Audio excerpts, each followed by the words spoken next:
Halo teman-teman, perkenalkan nama saya Benedikta Alicia Wiyuni, saya mahasiswa di Universitas Widya Dharma Pontianak. Nah, kali ini saya akan menyampaikan video pembelajaran mata kuliah perilaku konsumen. Dengan materi yang akan saya bahas kali ini adalah yang pertama, pengaruh keluarga konsumen, yang kedua, pengaruh perkembangan sosial dan budaya, yang ketiga, pengaruh lingkungan kecil konsumen, dan yang keempat adalah pengaruh strata sosial kehidupan. Oke, langsung saja kita bahas. Oke, yang pertama adalah pengaruh keluarga konsumen.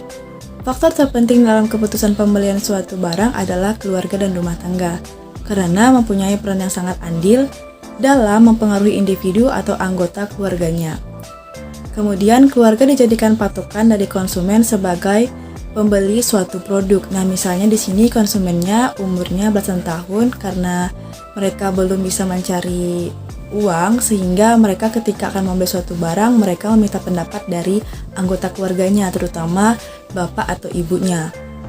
Kemudian, akan tetapi pembeli dalam keluarga tersebut tidak langsung membeli produk dikarenakan oleh beberapa hal, yaitu yang pertama adanya motivasi, apakah ada dorongan dari dalam dirinya untuk membeli suatu barang, ataupun adanya daya beli, kemauan orang tersebut ataupun konsumen tersebut untuk membeli produk.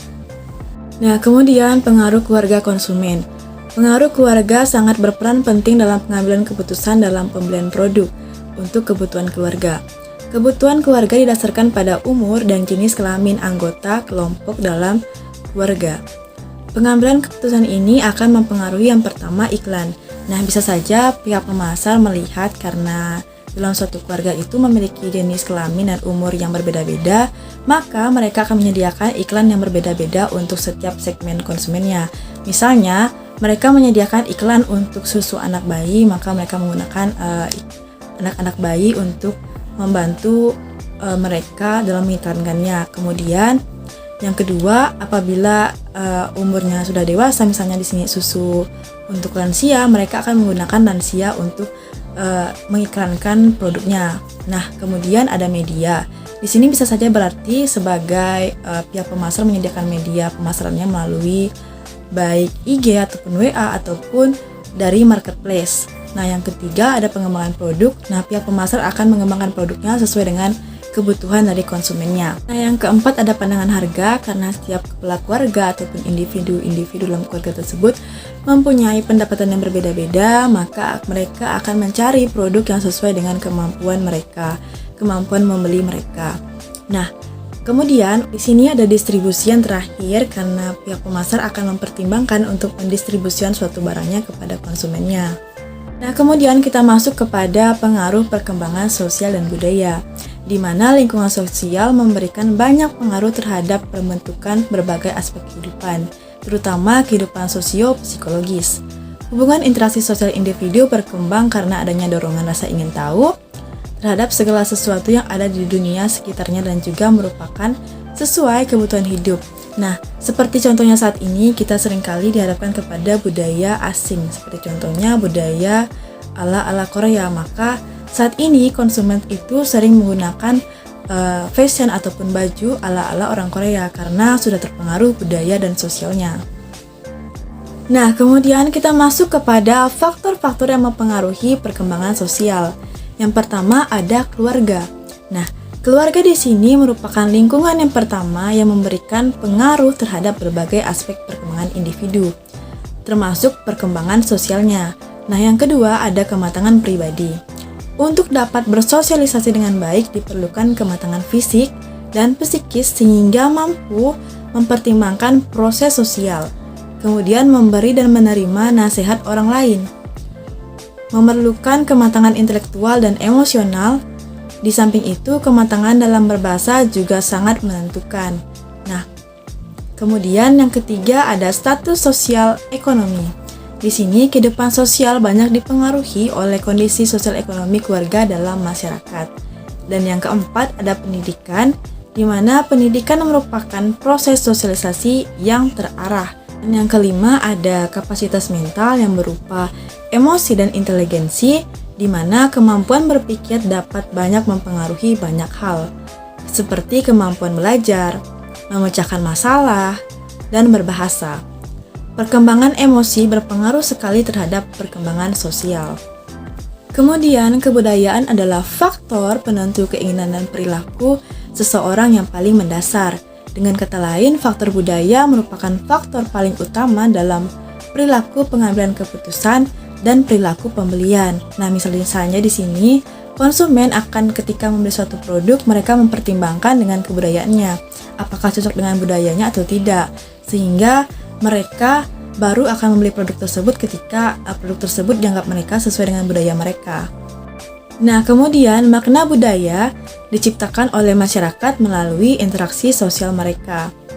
Pembangunan makna budaya terlihat dalam tindakan kelompok yang lebih kecil, misalnya bagaimana fashion yang sedang ngetren, setelah itu aksesoris apa yang lagi booming, kemudian sedangkan di lingkungan makro, makna itu dipengaruhi oleh institusi budaya seperti pemerintah, organisasi keagamaan, pendidikan, dan juga perusahaan semuanya dapat terlibat dalam pembangunan makna budaya.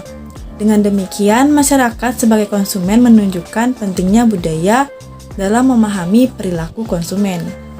Kemudian, pengaruh lingkungan kecil konsumen, di mana lingkungan mikro adalah lingkungan yang sangat dekat dengan konsumen, yang berinteraksi langsung dengan konsumen. Lingkungan mikro akan mempengaruhi perilaku, sikap, dan kognitif konsumen tertentu secara langsung. Ayah, ibu, adik, dan kakak, dan anggota keluarga lain yang tinggal bersama dengan konsumen adalah lingkungan mikrososial, di mana mereka akan mempengaruhi sikap dan perilaku konsumen secara langsung. Kemudian, lingkungan mikrososial berarti interaksi langsung antara konsumen dengan konsumen, konsumen dengan penjual, toko, teman, kerabat, dan orang lain. Kemudian, pemasar juga menganalisis keluarga sebagai unit terkecil dalam strategi pemasaran. Dan kita masuk kepada pengaruh strata sosial konsumen. Kelas sosial adalah bentuk dari pengelompokan masyarakat ke dalam kelas atau kelompok atau strata yang berbeda. Nah, kemudian kita masuk kepada faktor yang mempengaruhi penentuan kelas sosial. Engel, Blackwell, dan Miniar 1995 mengemukakan pendapat Gilbert dan Kaiyang menyebutkan bahwa ada 9 variabel yang menentukan status atau kelas sosial seseorang. Ke-9 variabel tersebut digolongkan ke dalam 3 kategori, yaitu sebagai berikut. Kemudian variabel ekonomi seperti pekerjaan. Nah, karena setiap individu berbeda pekerjaannya, otomatis kebutuhan mereka juga berbeda. Kemudian ada pendapatan. Nah, setiap individu juga mempunyai pendapatan yang berbeda-beda.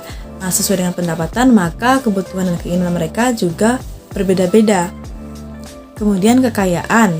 Nah, kekayaan individu juga sangat berbeda sehingga akan mempengaruhi mereka memilih suatu barang. Kemudian pendidikan. Pendidikan juga dapat mempengaruhi konsumen untuk membeli suatu barang karena berdasarkan dari pendidikan latar belakangnya. Nah, kemudian juga ada pendidikan. Karena pendidikan setiap individu itu berbeda-beda, maka bisa saja mereka memilih suatu produk dengan menyesuaikan dengan kebutuhan mereka ataupun menyesuaikan dengan latar belakang pendidikan mereka. Kemudian variabel yang kedua adalah variabel interaksi, di mana terdiri dari prestise pribadi seperti kemampuan pribadi seseorang tersebut, kemudian asosiasi dan sosialisasi. Kemudian variabel yang ketiga ada variabel politik, terdiri dari kekuasaan, kesadaran kelas, dan mobilitas. Nah, kemudian kita masuk kepada pengaruh kelas sosial dan status terhadap pembelian dan konsumsi. Di sini, aspek hierarkis kelas sosial penting bagi para pemasar. Para konsumen membeli berbagai produk tertentu karena produk-produk ini disukai oleh anggota kelas sosial mereka sendiri maupun kelas sosial yang lebih tinggi. Dan para konsumen mungkin menghindari berbagai produk lain karena mereka merasa produk-produk tersebut adalah produk-produk kelas yang lebih rendah. Nah, di sini contohnya seperti yang kita ketahui, ada produk dengan merek-merek terkenal dengan harga yang fantastis seperti Celine, Gucci, ataupun Dior, dan YSL, dan yang lainnya.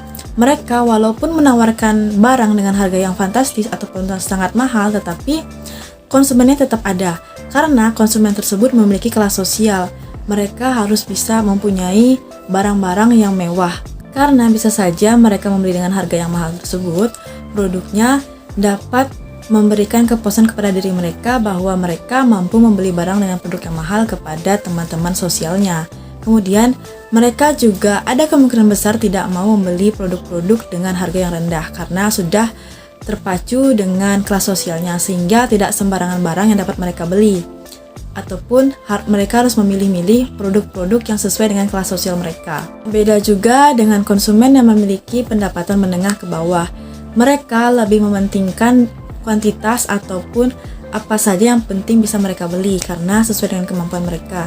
Dan mereka mengabaikan gengsi mereka karena mereka tidak mempunyai kemampuan untuk membeli barang yang lebih mahal harganya. Nah, kelas sosial ini merupakan bentuk segmentasi yang hierarkis dan alamiah. Dikarenakan aspek hierarkis kelas sosial begitu penting bagi pemasar dan produsen untuk menentukan konsumen mana yang akan dituju dari produk yang telah diciptakan. Untuk status yang lebih tinggi atau status yang lebih rendah, memang di sini begitu terlihat adanya ketidakadilan dan jarak terhadap konsumen. Namun, itu semua merupakan segmentasi yang alamiah karena semua sudah terjadi dan tercipta dengan sendirinya. Makanya tidak heran kenapa ada barang-barang dengan harga mahal namun tetap saja dibeli oleh konsumen karena itu tadi, mereka senang memiliki barang-barang mahal karena ada konsumen yang begitu senang ketika mereka menggunakan barang-barang mahal. Kemudian ada juga barang-barang yang kelas menengah ke bawah, seperti barang-barang tersebut dapat dimiliki oleh semua orang karena dapat menjangkau cakupan pasar yang lebih luas. Dan akhirnya video pembelajaran ini telah selesai. Terima kasih buat teman-teman yang telah mendengarkan dari awal hingga akhir. Apabila ada kesalahan kata dari saya mohon maaf dan kurang lebihnya saya ucapkan terima kasih dan sampai jumpa.